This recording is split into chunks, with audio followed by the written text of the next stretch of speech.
यह आदमी जो टॉवर पर है मरने वाला है।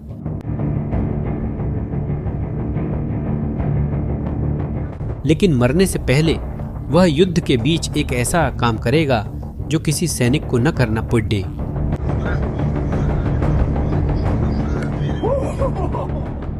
वह वाईफाई सिग्नल और इंटरनेट से कनेक्ट होने की कोशिश करेगा। ऐसा एक बार ही नहीं हुआ। अन्य रूसी सैनिक भी यही कोशिश कर रहे हैं। वे हताश हैं। इस दौरान यूक्रेन देख रहा था और इस अंधेपन का फायदा उठाकर युद्ध की सबसे चतुर चालों में से एक चल रहा था। यह समझने के लिए कि क्या हुआ, आपको संचार के महत्व को समझना होगा, क्योंकि ऐसी जंग में वही सब कुछ होता है। इसके बिना दुश्मन का पता लगाना, ड्रोन गाइड करना, हमले कोऑर्डिनेट करना या रीइंफोर्समेंट मंगाना संभव नहीं। यह अंधेरे में शतरंज खेलने जैसा है। और इस मामले में यूक्रेन के पास एक स्पष्ट बढ़त थी। स्टारलिंक, जो एक सैटेलाइट इंटरनेट सेवा है जिसे व्यापारी एलन मस्क की कंपनी स्पेसएक्स ने बनाया है, केबल या ट्रांसमिशन टावरों पर निर्भर रहने के बजाय जिन्हें नष्ट किया जा सकता है, यह हजारों छोटे सैटेलाइट्स के माध्यम से काम करता है जो पृथ्वी की सतह के बहुत करीब तेज गति से उसकी कक्षा में घूमते हैं। इसका नतीजा तेज, स्थिर और मुश्किल से बंद होने वाली इंटरनेट है। यूक्रेन के लिए यह एक क्रांति थी। यूक्रेनी सैनिक रियल टाइम में संपर्क कर सकते थे, चाहे वे कहीं भी हों। ड्रोन को सटीकता के साथ उड़ाया जाता था। हमले इतने कुशलता से समन्वित किए जाते थे जितना दुनिया की कुछ ही सेनाएं कर सकती हैं। लेकिन फिर ऐसा हुआ जिसकी किसी ने उम्मीद नहीं की थी। रूसी सेनाओं ने समझा कि स्टारलिंक दुश्मन के लिए क्या कर रहा है और उन्होंने फैसला किया कि उन्हें भी वही चाहिए। लेकिन एक समस्या थी, स्पेसएक्स रूस को नहीं बेचती थी और स्टारलिंक की उपयोग शर्तें स्पष्ट रूप से टर्मिनलों का आक्रामक अभियानों में इस्तेमाल करने से मना करती थीं। और रूस इस युद्ध में गलत पक्ष में था, चाहे आप कोई भी मापदंड इस्तेमाल करें। लेकिन इससे रूसियों को कोई फर्क नहीं पड़ा। जो 2023 से शुरू हुआ वह एक गुप्त और व्यवस्थित तस्करी की योजना थी। स्टारलिंक टर्मिनल रूस में गुप्त रास्तों से आने लगे। वे मध्य एशिया फारस की खाड़ी से होकर गुजरते थे। ये रूसी सैन्य इकाइयों के पास पहुंच जाते थे जो इस सिग्नल के लिए मुंहमांगी कीमत चुकाती थीं। और यह काम कर गया। रूस ने मान लिया था कि वह बिना किसी अंजाम के दुश्मन की तकनीक इस्तेमाल कर सकता है, कि वह पश्चिम के खिलाफ युद्ध लड़ने के लिए एक अमेरिकी सेवा पर निर्भर रह सकता है। किसी को पता नहीं चलेगा या पता चलकर भी कुछ नहीं करेगा। यह पहली गलती थी और सबसे महंगी भी। महीनों तक फ्रंटलाइन पर रूसी सैनिक तस्करी किए गए स्टारलिंक टर्मिनलों का इस्तेमाल हमलों के समन्वय, ड्रोन संचालन और कमांड चेन को बनाए रखने के लिए करते थे। टर्मिनल्स बख्तरबंद वाहनों, ड्रोन और अस्थायी कमांड पोस्टों में लगे मिले। यूक्रेन को इस बारे में पता था। यूक्रेनी अधिकारियों ने महीनों से चेतावनी दी थी कि दुश्मन की सेनाएं, उनके शब्दों में, चुपचाप स्टारलिंक का इस्तेमाल कर रही थीं ताकि वे ऑपरेट कर सकें। लेकिन अब सवाल उठता है, यह जानते हुए यूक्रेनियन क्या कर सकते थे? यहीं पर कहानी की दिशा बदल जाती है। किसी समय 2025 के अंत में स्पेसएक्स और यूक्रेनी सरकार के बीच एक समझौता हुआ। स्पेसएक्स एक व्हाइट लिस्ट सिस्टम लागू करेगी जो एक तरह की अनुमति सूची है।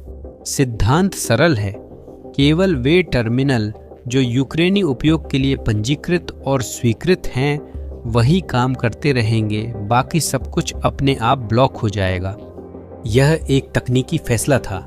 कैलिफोर्निया में कहीं किसी सर्वर पर कोड की एक लाइन जिसने युद्ध के मैदान में रूस पर विनाशकारी असर डाला। 1 फरवरी 2026 को स्पेसएक्स ने सिस्टम शुरू किया और रूसी स्क्रीनें बंद हो गईं। ना तो धीरे धीरे ना ही क्रमिक रूप से, बल्कि अचानक लगभग 90% रूसी इकाइयों ने फ्रंट लाइन पर वह कनेक्टिविटी खो दी जिसका वे संचालन के लिए इस्तेमाल कर रहे थे। और उस समय वह सवाल उठा जिसका जवाब किसी को नहीं पता था, रूस को फिर से संभलने में कितना समय लगेगा और यूक्रेन उस समय का क्या करेगा? सोचिए, इसका व्यवहारिक अर्थ क्या है। एक सैनिक जो स्टारलिंक टर्मिनल के जरिए ड्रोन को चला रहा था, अचानक सिग्नल खो देता है, ड्रोन का नियंत्रण चला जाता है, हमला रद्द कर दिया जाता है। एक अधिकारी जो सैटेलाइट एन्क्रिप्टेड रेडियो के जरिए आगे बढ़ने का समन्वय कर रहा था, अचानक सन्नाटे में बोल रहा है, कोई जवाब नहीं मिलता। कमांड की श्रृंखला टूटने से पूरी यूनिट जो रियल टाइम कम्युनिकेशन पर निर्भर थी, समन्वयित तरीके से आगे नहीं बढ़ पाती। अचानक अंधेरे में है, नहीं जानता कि बाकी यूनिट्स क्या कर रही हैं, समन्वय नहीं कर पा रहा, प्रतिक्रिया नहीं दे पा रहा। यूक्रेनी रक्षा मंत्रालय के सलाहकार सेर्ही बेस्क्रेस्नोव ने जो हुआ उसे रियल टाइम में देखा और उन्होंने दुश्मन की स्थिति का वर्णन करने के लिए एक खास शब्द का इस्तेमाल किया और वह शब्द है आपदा। उनके शब्दों में दुश्मन मोर्चे पर सिर्फ एक समस्या नहीं बल्कि एक आपदा का सामना कर रहा है। सारी सेना की कमान और नियंत्रण व्यवस्था ध्वस्त हो गई। कई इलाकों में हमला करने की कार्रवाइयां ठप हो गईं। सबसे चौंकाने वाली पुष्टि यूक्रेनी अधिकारी से नहीं बल्कि रूसी पक्ष से आई। बोरिस रोजहिन एक क्रेमलिन समर्थक सैन्य ब्लॉगर हैं जो रूसी सरकार का समर्थन करते हैं और सेना की समस्याओं को छोटा दिखाते हैं। यहाँ तक कि उन्होंने भी जो हो रहा था उसे नहीं छुपाया। एक सार्वजनिक पोस्ट में रोजहिन ने लिखा, हाँ, अब कोई विकल्प नहीं है। सोचिए, जब रूसी पक्ष का कोई इसे खुलेआम मानता है तो स्थिति गंभीर होती है। अब आप सोच रहे होंगे, क्या रूस के पास प्लान बी नहीं था? हाँ, उसके पास था, लेकिन प्लान बी प्लान ए से भी ज्यादा खराब था। रूस ने स्टारलिंक को अपनी खुद की सैटेलाइट नेटवर्क से बदलने की कोशिश की। यामल और एक्सप्रेस सिस्टम, जिन्हें गैज़प्रोम स्पेस सिस्टम्स कंपनी संचालित करती है, को विकल्प के रूप में देखा जा रहा था। लेकिन इन सिस्टम्स और स्टारलिंक के बीच एक बुनियादी तकनीकी अंतर है। यह समझना जरूरी है कि क्यों। यहीं यह साफ होता है कि रूस एक ऐसे जाल में फंसा था जिससे वह बाहर नहीं निकल सकता था। मेरे साथ सोचिए, स्टारलिंक हजारों सैटेलाइट्स का इस्तेमाल करता है जो लो ऑर्बिट में बिल्कुल धरती के पास होते हैं। कनेक्शन तेज और स्थिर रहता है। ये ऐसा है जैसे आपके सिर के ठीक ऊपर इंटरनेट का एंटीना हो। रूसी सैटेलाइट्स जियोस्टेशनरी ऑर्बिट में होते हैं जो काफी दूर है। इससे कम्युनिकेशन में देरी होती है, जिसे टेक्नीशियन लोग हाई लेटेंसी कहते हैं। असल में ये ऐसा है जैसे आप कोई मैसेज भेजें जो पहुंचने में 2 सेकंड लगाता है, जबकि आमतौर पर वो 1 सेकंड के हिस्से में पहुंच जाता है। 2 सेकंड कम लग सकते हैं, लेकिन जंग के मैदान में ये सदियों जैसा लगता है। यूक्रेनी मिलिट्री इंटेलिजेंस DIU ने रूसी सैनिकों की बातचीत इंटरसेप्ट की, जिसमें वे यही शिकायत कर रहे थे।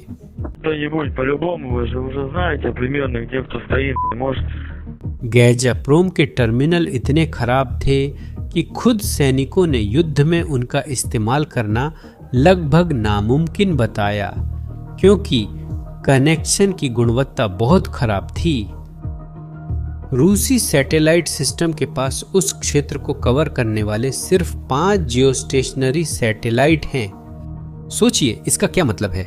सैकड़ों किलोमीटर लंबी फ्रंट लाइन पर सिर्फ 5 सैटेलाइट और दसियों हजार सैनिकों को एक साथ सिग्नल देना पूरे शहर को बगीचे की पाइप से पानी देने जैसा है। DIU ने सीधे मूल्यांकन किया। यह संख्या फ्रंटलाइन कवर करने को काफी नहीं है और मौजूदा क्षमता मुख्यतः रूस के नागरिक ग्राहकों की सेवा में लगती है। इसके अलावा ऑपरेटर फरवरी 2024 से अंतर्राष्ट्रीय प्रतिबंधों के तहत है, जिससे सिस्टम को अपडेट या विस्तार करने की कोई भी कोशिश और जटिल हो जाती है। रूस ने भी बैराज 1 नामक स्ट्रेटोस्फेरिक गुब्बारों का उपयोग करके एक संचार प्लेटफॉर्म का परीक्षण शुरू किया है। उसका खुद का 300 सैटेलाइट्स का समूह लॉन्च करने का एक महत्वाकांक्षी प्लान था, लेकिन पहला लॉन्च, जिसकी उम्मीद 2025 के अंत तक थी, उसे 2026 तक टाल दिया गया है। यानी स्टारलिंक के बिना कोई व्यावहारिक विकल्प नहीं है और कोई त्वरित समाधान की संभावना भी नहीं है। लेफ्टिनेंट डेनिस यारोस्लावस्की यूक्रेन की सशस्त्र सेनाओं की विशेष टोही इकाई के कमांडर ने सटीक आकलन किया। бути виведена до комплектування. Пригожина 23. यहां तक कि अगर रूस कोई विकल्प लागू करने में सफल भी हो जाता है तो उसे बड़े पैमाने पर काम करने में कम से कम 4 से 6 महीने लगेंगे। 4 से 6 महीने तक युद्ध के मैदान में प्रभावी संचार के बिना और यूक्रेन इंतजार नहीं कर रहा था। वह रूसी सेना को गिरते हुए देख रहा था और उसने एक ऐसा फैसला लिया जिसने युद्ध की दिशा ही बदल दी। ब्लॉकेड के बाद के दिनों में युद्ध के मैदान के आंकड़े एक बहुत ही स्पष्ट कहानी बताने लगे। स्टार्लिंग कटने से पहले रूसी नियमित इकाइयां 5 और 1 के अनुपात में हताहत हो रही थी। इसका अर्थ है हर यूक्रेनी सैनिक के हटने पर 5 रूसी सैनिक निष्क्रिय होते थे। रूस के लिए यह पहले ही खराब अनुपात था पर सहनीय था। स्टार्लिंग कटने के बाद अनुपात 13 और 1 का हो गया। हर एक यूक्रेनी सैनिक के मुकाबले 13 रूसी सैनिक। और रूसी ड्रोन यूनिट जिसका नाम रूबिकॉन था, जो अपने अटैक ड्रोन की पहुंच बढ़ाने और यूक्रेनी क्षेत्र में गहरे हमलों का समन्वय करने के लिए स्टार्लिंग का इस्तेमाल करती थी, उसने बस काम करना बंद कर दिया। इसके अलावा यह ग्रुप आमतौर पर अपने हमलों की जानकारी टेलीग्राम पर पोस्ट करता था, जो उनकी डिजिटल वॉर डायरी थी। ब्लॉक होने पर उन्होंने पोस्ट करना बंद किया। युद्ध अध्ययन संस्थान, जो दुनिया की सबसे प्रतिष्ठित सैन्य विश्लेषण संस्थाओं में से एक है, ने पुष्टि की कि स्पेसएक्स का फैसला रूबिकॉन के हमले के अभियानों पर नकारात्मक असर डाल रहा था। लेकिन हताहतों की संख्या सिर्फ कहानी का हिस्सा थी। नक्शे पर जो हुआ वह ज्यादा नाटकीय था। 11 से 15 फरवरी 2026 के बीच यूक्रेनी बलों ने 201 वर्ग किलोमीटर क्षेत्र फिर से अपने कब्जे में ले लिया। इसका मतलब समझने के लिए यह क्षेत्रफल उतना ही है जितना रूस ने पूरे दिसंबर 2025 में जीता था। दुश्मन ने जिसे 1 महीने में कब्जाया वह 5 दिन में फिर हासिल हो गया। युद्ध अध्ययन संस्थान का विश्लेषण स्पष्ट था। यूक्रेनी जवाबी हमलों ने शायद हाल ही में स्टार्लिंग तक रूसी पहुंच को ब्लॉक किए जाने का फायदा उठाया। रूसी सैन्य ब्लॉगरों का कहना है कि इससे पूरी फ्रंट लाइन पर संचार और कमांड में समस्याएं आ रही हैं। 5 फरवरी को ब्लॉक किए जाने के 4 दिन बाद रूसी हमलों की दैनिक संख्या 80 से 110 के बीच से घटकर 56 रह गई। लगभग आधा। प्रभावी संचार के बिना, हमलों का समन्वय करने की क्षमता के बिना, ड्रोन को सटीकता से निर्देशित करने का तरीका न होने के कारण रूसी पीछे हट गए और यूक्रेन ने आगे बढ़त बनाई। अब हम कहानी के उस हिस्से पर आते हैं जिसे बहुत लोग नहीं जानते। कल्पना करें कि आप मोर्चे पर रूसी सैनिक हैं। स्टारलिंक टर्मिनल बंद है, संचार नहीं कर सकते, ड्रोन को गाइड नहीं कर सकते, आसपास के सैनिकों की जानकारी नहीं, आप हताश हैं। टेलीग्राम चैनल पर आप एक संदेश देखते हैं, एक सेवा जो कहती है कि वह आपके टर्मिनल को यूक्रेनी अनुमति सूची में पंजीकृत कर सकती है, जो आपके स्टारलिंक को फिर से चालू कर सकती है, जो थोड़ा भुगतान लेकर फिर से कनेक्ट कर सकता है। आप क्या करेंगे?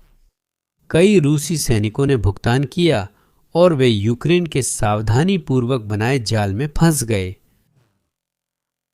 यूक्रेन की 156वीं साइबर असॉल्ट डिवीजन ने ओपन सोर्स इंटेलिजेंस ग्रुप्स के साथ मिलकर यह फर्जी स्टारलिंक रजिस्ट्रेशन सेवा बनाई थी। उन्होंने टेलीग्राम पर चैनल और बॉट्स का नेटवर्क बनाकर उसे वैध दिखाया, एक चैनल पर नकली विवाद भी खड़ा किया ताकि ऑपरेशन को विश्वसनीयता मिले, और फिर इंतजार किया। रूसी सैनिक दिखने लगे। टर्मिनल को रजिस्टर करने के लिए उन्हें कुछ जानकारी देनी थी। टर्मिनल की पहचान संख्या, सैटेलाइट डिश का नंबर, स्टारलिंक अकाउंट नंबर और लोकेशन की कोऑर्डिनेट्स यानी अक्षांश और देशांतर। उन्होंने सब कुछ दे दिया। ऑपरेशन के अंत में यूक्रेन ने रूसी स्टारलिंक टर्मिनलों और उनकी युद्ध क्षेत्र में लोकेशन के सटीक डेटा के साथ 1420 प्रविष्टियां इकट्ठा कर ली थी। उन्होंने रूसी सैनिकों से इस फर्जी सेवा के लिए $1,870 वसूल लिए। इसका नाम ऑपरेशन सेल्फ लिक्विडेशन रखा गया। मिलिटेंट समूह जो इस ऑपरेशन में साझेदार था ने नतीजों को एक पंक्ति में बताया, जिससे यह साफ हो गया कि उन जमा किए गए कोऑर्डिनेट्स का क्या हुआ। जो कोऑर्डिनेट्स उन्होंने भेजे थे उनके जवाब में पैकेट्स वापस भेजे गए। क्या आपको पता है वे पैकेट्स असल में क्या थे? 155 मिमी कैलिबर की तोप के गोले, वही जो मित्र देशों द्वारा यूक्रेन को दिए गए थे। दूसरे शब्दों में रूसी सैनिकों ने हताशा में अपनी खुद की लोकेशन भेजी और बदले में उन्हें भारी गोलाबारी मिली। इन हफ्तों में जो हुआ उसकी पूरी तस्वीर ढूंढना मुश्किल है। एक ऐसी सेना थी जिसकी लड़ाकू क्षमता का एक हिस्सा ऐसी तकनीक पर बना था जो उसकी नहीं थी, जिसे वह नियंत्रित नहीं कर सकती थी और उसे चलाने के लिए एक अमेरिकी निजी कंपनी पर निर्भर थी। दूसरी ओर एक छोटा देश था जिसके पास कम संसाधन थे और जिसने इस निर्भरता का अध्ययन किया था। उसने सही समय का इंतजार कर दुश्मन की कमजोरियों को अवसर में बदला। स्टार्लिंग की कटौती सिर्फ तकनीकी नहीं बल्कि रणनीतिक थी और यूक्रेन हर पल का फायदा उठाने को तैयार था। यूक्रेन के रक्षा मंत्री मिखाइलो फेडोरोव ने यूरोपीय साझेदारों से कहा कि यूक्रेन ने दुश्मन को इतनी ज्यादा हानि पहुंचाई है जितनी कि क्रेमलिन पिछले 2 महीनों में भर्ती भी नहीं कर पाया, यानी दुश्मन की भरपाई की क्षमता से भी ज्यादा नुकसान पहुंचाया। संख्याओं नीतियों के बावजूद इस कहानी में कुछ है जो युद्ध से भी आगे जाता है। पहली बार इतनी स्पष्ट और प्रमाणित रूप में एक निजी तकनीक जिसे एक कमर्शियल कंपनी ने बनाया और एक अकेले व्यवसायी ने चलाया, राष्ट्रों के संघर्ष में सबसे निर्णायक कारकों में से एक बन गई है। अब दुनिया भर की सरकारें एक ही सवाल पूछ रही हैं, जब युद्ध का सबसे महत्वपूर्ण बुनियादी ढांचा एक अकेले अरबपति के हाथों में हो तो क्या होता है? इस सवाल का आसान जवाब नहीं है।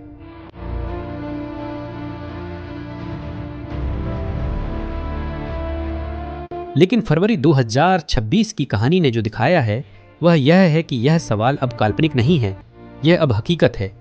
यूक्रेन ने इस हकीकत का इस्तेमाल किसी की भी उम्मीद से बेहतर किया। उस आदमी ने जानते हुए भी टावर पर चढ़ाई की कि उसकी जान जा सकती है, क्योंकि वह हताश था और उसकी सेना की जंग ऐसी बुनियाद पर थी जिस पर उसका नियंत्रण नहीं था। जब क्रेमलिन को सैनिकों की रक्षा या अपनी बड़ी रणनीतिक गलती स्वीकारने में से चुनना पड़ा तो चुनाव साफ था। सैनिक सचमुच अंधेरे में रह गए। यूक्रेन ने 15 दिनों में रूसी सेना की 1 महीने की बढ़त जितना इलाका वापस ले लिया, न तो ज्यादा टैंकों के साथ न ही ज्यादा सैनिकों के साथ, बल्कि कैलिफोर्निया के एक सर्वर पर एक व्हाइट लिस्ट और दुश्मन द्वारा स्वेच्छा से दी गई हजारों कोऑर्डिनेट्स, हर एक के लिए सिर्फ $5 में। अब मैं जानना चाहता हूं कि आप क्या सोचते हैं। अगर आप आज एक सैन्य कमांडर होते तो क्या आप अपनी युद्ध संचार व्यवस्था किसी निजी कंपनी के भरोसे छोड़ते? या यह बहुत जोखिम भरा है? अपना जवाब कमेंट करें। अगर इस वीडियो ने आपको सोचने पर मजबूर किया है तो इसे किसी के साथ शेयर करें, और अगर आपने अभी तक चैनल को सब्सक्राइब नहीं किया है तो अभी कर लें। अगले वीडियो तक के लिए अलविदा।